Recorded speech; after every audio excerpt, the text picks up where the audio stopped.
But when I tell you that when I walked through booking and looked in that cell and seen that guy, his whole face was black. And it was the craziest thing I've ever seen. I've never seen somebody.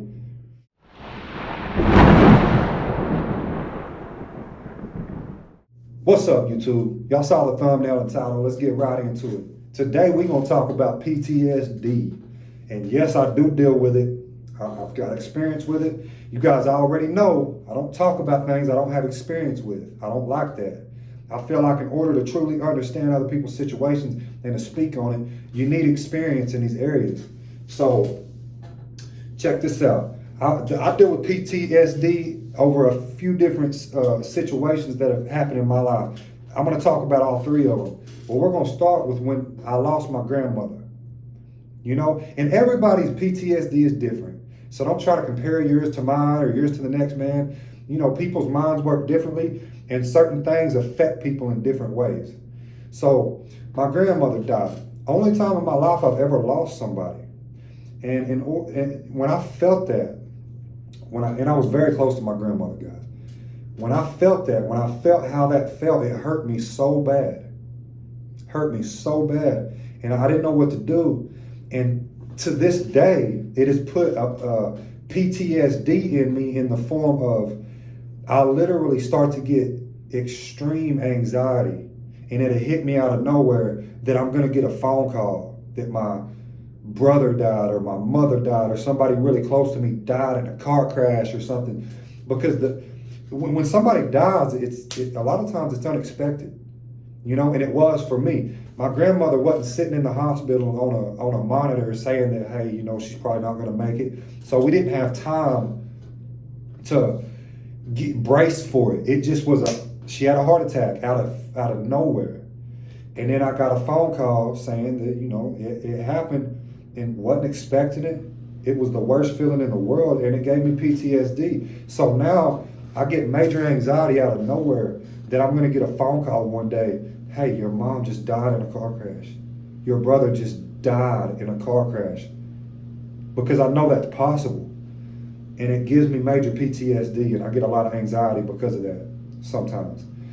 Another thing that I've been through that I've got PTSD from is I got into a pretty bad car wreck one time where I was on my phone. It was completely my fault.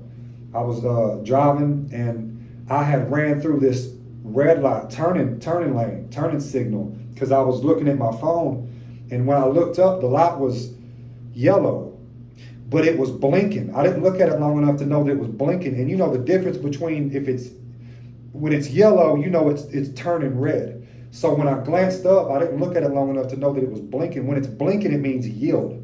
It means there's oncoming traffic. You could turn left as long as you yield and make sure you got it. I glanced up, saw the light, didn't look at it long enough to know that it was blinking. In my mind, okay, it's fixing to turn red. I kicked the gas and floored it. And I was looking at my phone. I pulled right out in front of this woman in a Lexus doing 45 miles an hour and she T-boned me. She might have been doing 55, you know what I'm saying? T-boned me. And I'm in a little Chevy S10, guys.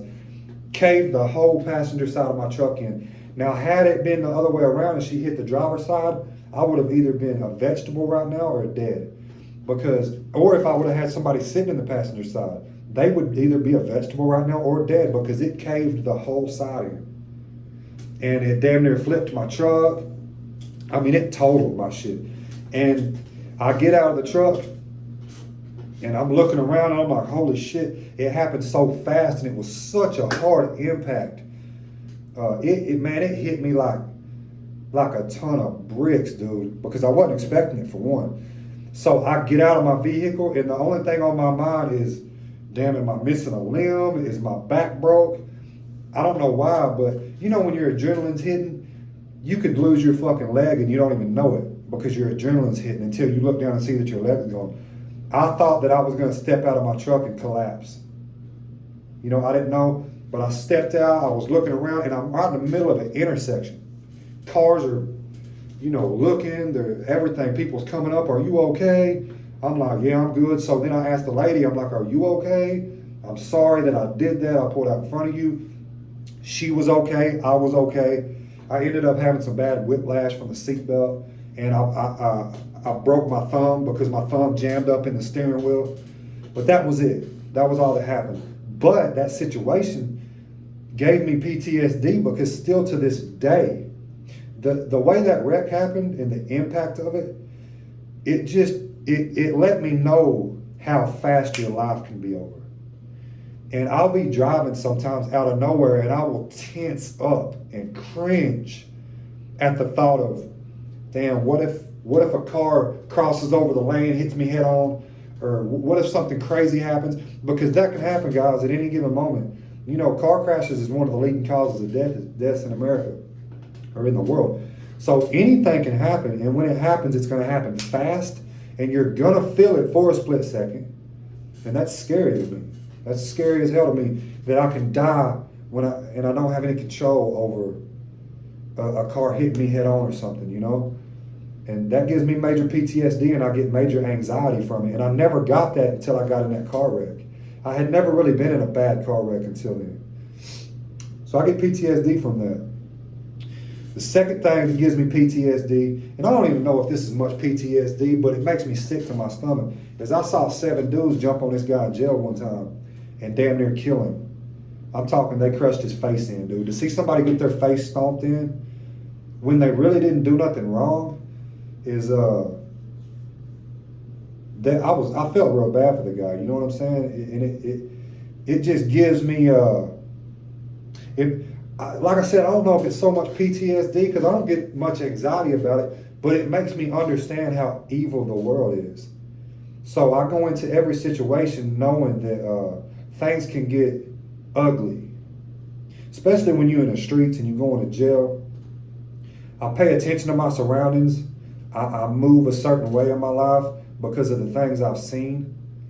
I have fucked up dreams sometimes, you know what I'm saying, of people getting their throats cut and things like that. Just fucked up things happening. And a lot of it's due to the things I've seen in my life. So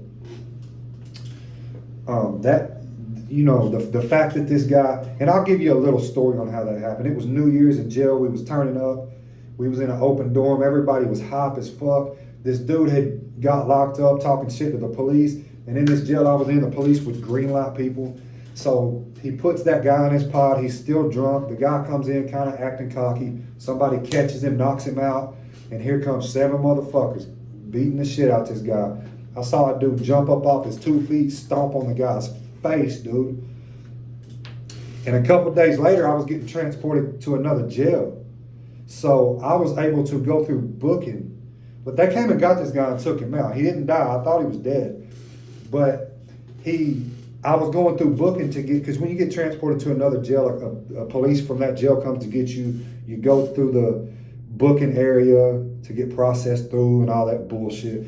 And a lot of times when somebody gets hurt real bad, or if they're on suicide watch or some kind of supervision, they have to be held in booking where there's glass through the door and people can see you at all times. So I'm going through booking a couple days later, and this guy, he was on supervision because I guess they had to take him to the hospital and they had to do some shit. But when I tell you that when I walked through booking and looked in that cell and seen that guy, his whole face was black. And it was the craziest thing I've ever seen. I've never seen somebody get their face beat in so bad. And I've seen a lot of fights, guys. I've seen some people get fucked up. I've been in some fights. Never have I seen somebody get hurt that bad. As far as a fight, you know. Wasn't a fight, it was just a flat out beating. You know what I mean? It was just a flat out beating. But you know, I get PTSD from things like that. I'm not medicated for it. I'm not on, you know, that may be a big reason for my drug use that I've struggled with my whole life, you know? But I do my best to deal with it. I'm gonna preach the gym until the day I die. The gym always takes my anxiety away from me. Whatever I'm going through, I can go work out and the anxiety will just disappear. I'm gonna leave y'all with this. Do I feel like you need medication for PTSD? Maybe. I don't think I need medication for my PTSD. I feel like I deal with it pretty good on my own, but I don't want to speak on everybody's situation because I don't know what type of PTSD you got. You might have seen a fucking baby die one. You know what I'm saying? That would give, man, that would be some severe PTSD right there. I feel it. You know, if you saw some fucked up shit like that, but yeah, man. Like, comment, subscribe. Go at me on Instagram if you got any questions. If you're dealing with PTSD, man, let's talk about it. I want to help you. If you're dealing with drug addiction and stuff like that, let's talk about it. I want to help you. But you already know what it is. I'm just a guy that decided to get on YouTube and share his life with the world. And as always, peace out.